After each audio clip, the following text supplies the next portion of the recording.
Welcome to Kenton's videos. Enjoy the video. Hello and welcome. In this video, I will explain how to file a protective order in Georgia. A protective order, often called a restraining order, is a crucial legal tool designed to protect individuals from abuse, harassment, or stalking. It's a formal court order that legally restricts an alleged abuser from contacting or approaching the protected person.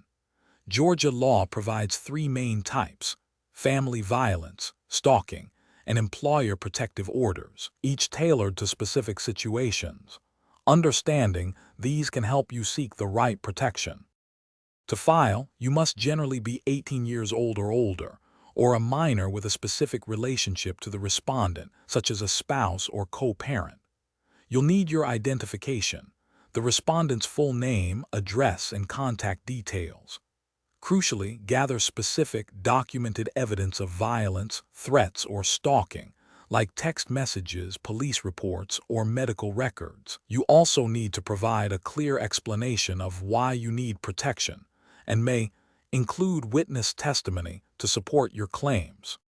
The first step is to file a petition at the Superior Court Clerk's office in the county where the abuser lives, or where the abuse occurred.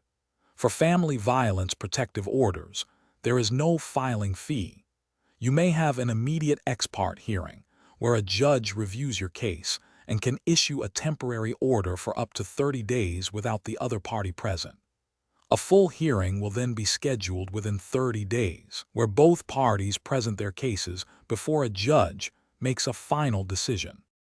Once a protective order is issued, you will receive a certified copy, and the sheriff's department will serve it to the respondent. This order goes into effect immediately upon service.